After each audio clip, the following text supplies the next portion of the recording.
E a gente hoje vai para nossa quinta aula de História, a chegada dos portugueses ao Brasil. Vamos começar? Peguem seus livros e abrem na página 67, nós vamos trabalhar até a 69. Vamos lá? A chegada dos portugueses ao Brasil. Gente, o texto está igualzinho o livro de vocês. Eu vou tentar explicar para vocês sem tanto ler, para que vocês possam, tirar algumas dúvidas sobre esse contexto aqui. Tá bom assim? Vou dar uma pausada, vou ler algumas coisas, vou ler paulatinamente. A gente vai tentar fazer com que o texto não se torne tão fadigante, tá bom? Vamos lá, para começar. Em março de 1500, partiu de Portugal a serviço de Dom Manuel, o rei da época, tá? Uma grande expedição formada por 13 caravelas, gente. Mais de 1.500 homens estavam nessas caravelas, entre marinheiros, tinham soldados também, tinham padres, também tinha algumas pessoas que haviam sido expulsas das terras também da Europa, né, de Portugal. Alguns que tinham até cometido crimes, vinham também nessas embarcações, tá? Essas expedições, elas foram comandadas por Pedro Álvares Cabral, aquele dos livros do segundo ano, do terceiro ano. Faz um tempinho que a gente já fala sobre eles, né? Sobre ele, né? O Pedro Álvares Cabral. E tinha como objetivo o quê? Toda expedição tinha que ter um objetivo, né?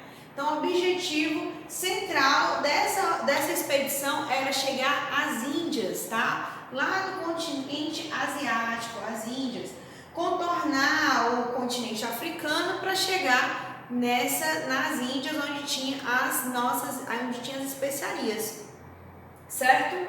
Durante essa viagem, a esquadra, se afastou dessa rota que estava sendo estabelecida, e em 22 de abril de 1500, do mesmo ano, eles avistaram no horizonte um monte, e aí deram o nome de Monte Pascoal, porque era a época da Páscoa também. Então, pessoal, 2 dias depois, eles escolheram um lugar para ancorar, onde colocaram o nome de Porto Seguro, certo? Hoje conhecido também como Baía de Cambraia, tá? Foi localizado no atual estado da Bahia, e lá no livro de vocês vão ter esse mesmo texto, chamaram os índios, que eram os habitantes, os nossos nativos, de índios, e eles aqui moravam, né? E acreditavam que estavam chegando nas Índias, por isso colocaram esse nome nos nossos nativos. Vamos passar? E aqui, a imagem mais conhecida, mais popular, vamos dizer assim, né? Que é o desembarque de Cabral em Porto Seguro. Essa tela é de Oscar Pereira da Silva, que é quando eles vieram, né, com as embarcações, deixaram as naus lá no meio do mar, né, do oceano, e conseguiram chegar à praia em pequenos barcos. E aí o primeiro contato, a primeira visão, primeiro momento, né, com os indígenas, os tupis guaranis. Então, pessoal, todos os registros feitos desse período, dessa viagem, foram feitos por Pero Vaz de Caminha, tá? Ele escreveu ao rei de Portugal, fazendo comentários, narrando como eram os primeiros habitantes, como é que eles eram, como é que eles se portavam, como eram as atitudes, como eram as características, e ele chamou eles de indígenas, né? Sendo Portugal um país católico, tá? Também a esquadra de Cabral havia um sacerdote. Esse sacerdote era Frei Henrique Soares de Coimbra, nascido na cidade de Coimbra, e foi o que celebrou no dia 26 de abril a primeira missa aqui no Brasil, em ação de graças ao descobrimento. Tá bom? Vamos lá? Vamos falar sobre o Tratado de Tordesilhas? Essa divisão mundial que tinha como objetivo dar as terras ou para a Espanha ou para Portugal. Vamos falar um pouquinho deles. Como os portugueses e os espanhóis eram povos muito ricos, né? Tinham grande poder. Decidiram dividir o mundo em 2 partes. A primeira tentativa de acordo foi em 1493, gente, e não deu muito certo, pois Portugal não aceitou os limites requeridos pela Espanha. Os portugueses e os espanhóis firmaram então um acordo em 1494, chamado de Tratado de Tordesilhas, tá? Ele foi assinado na cidade de Tordesilhas e por isso tinha esse nome. Ficou estabelecido então, pessoal, que o mundo, ao ser descoberto daquele momento em diante, seria de Portugal uma parte, ou seria de Portugal ou seria da Espanha, dependendo da localidade. Quem não gostou muito dessa decisão, pessoal, foram os ingleses, os franceses e os holandeses. Esses 3 países, tá? Esses 3 povos, vocês vão ouvir falar muito sobre eles, porque vai virar uma grande busca acirrada para tomar essas terras, tanto de Portugal quanto da Espanha. Então isso aqui é para os próximos capítulos, vou voltar para o texto. Entre outros povos que achavam isso uma injustiça, pois se o novo mundo era tão grande, por que somente 2 estados deveriam ser divididos? Dois povos poderiam dividir? Esses países iniciaram também suas viagens com o intuito de conquistar o território e riquezas aqui no novo mundo, como era chamado o nosso país, tá?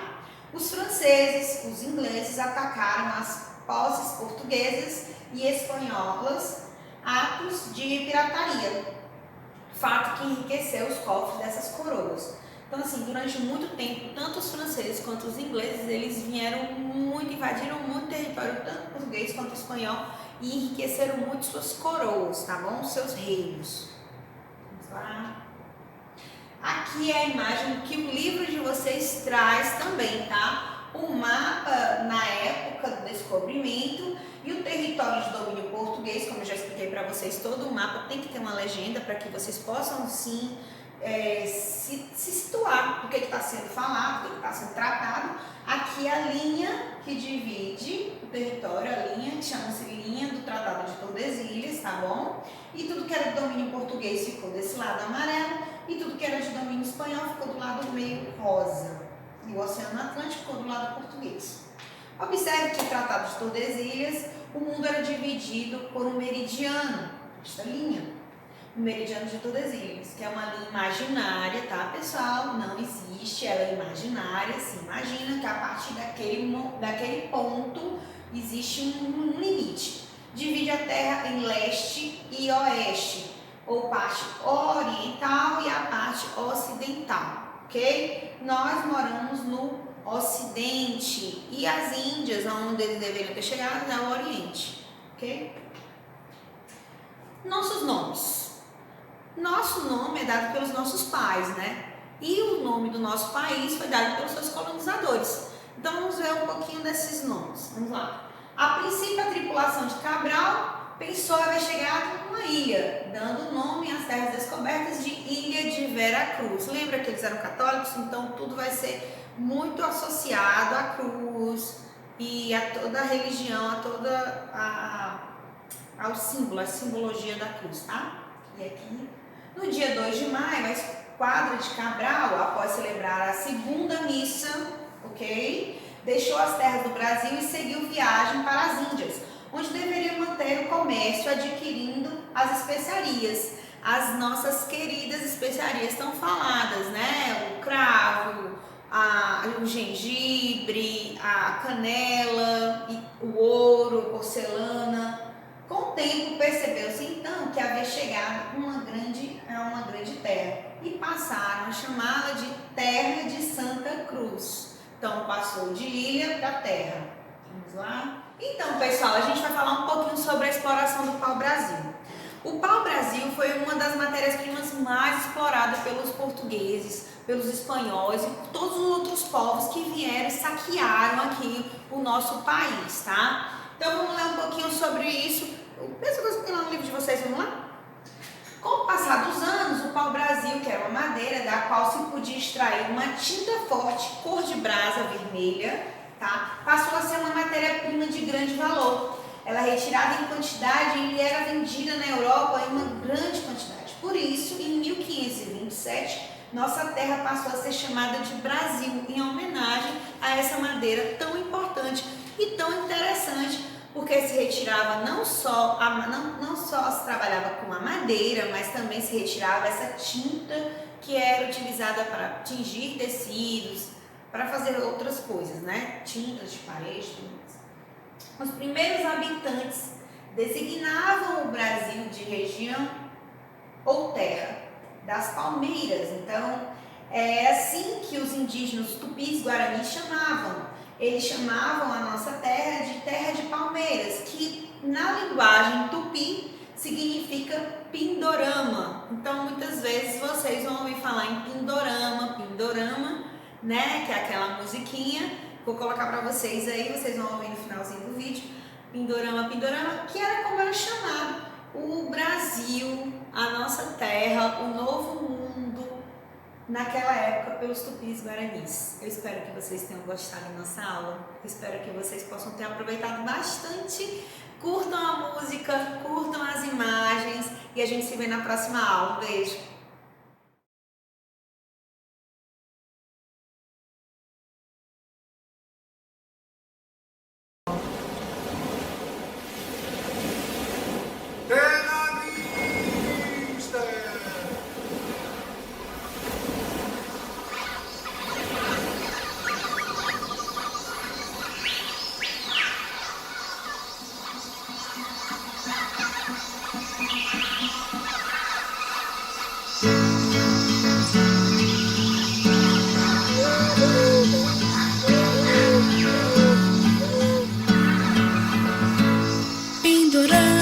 Pindorama, é o Brasil antes de Cabral. Pindorama, é tão longe de Portugal. Fica além, muito além, do encontro do mar com o céu. Fica além, muito além, dos domínios de Dom Manuel. Veracruz, quem achou foi Portugal. Veracruz, atrás do Monte Pascoal. Bem ali, Cabral viu, dia 22 de abril. Não só viu, descobriu toda a terra do Brasil. Pindorama, mas os índios já estavam aqui. Pindorama, já falavam tupi-tupi. Só depois vem vocês que falavam tudo em português. Só depois, com vocês, nossa vida mudou de uma vez. Pero Vaz, disse numa carta ao rei que no altar, sob a cruz, rezou missa o nosso frei. Mas depois, seu Cabral foi saindo devagar do país tropical para as Índias encontrar. Para as Índias, mas as Índias estavam aqui. Avisamos, olha as Índias, mas Cabral não entende tupi. Se mandou para o mar, ver as Índias em outro lugar. Deus chamou, deu azar, muitas nós não puderam voltar. Mas enfim, desconfio, não foi nada ocasional. Que Cabral num desvio viu a terra e disse: uau! Não foi envio, foi um plano imperial para portar seu navio num país monumental. Álvares Cabral, é o rei Dom Manuel, o índio do Brasil, e ainda há quem me ouviu. Vou dizer, descobri, o Brasil tem inteirinho na voz. Quem quiser, vem ouvir, Pindorama tá dentro de nós. Álvares Cabral, é o rei Dom Manuel, ao índio do Brasil, e ainda quem me ouviu. Vou dizer, vem ouvir, é um país muito sutil. Quem quiser descobrir, só depois do ano 2000. Se você gostou da nossa videoaula, deixe seu like e se inscreva no canal.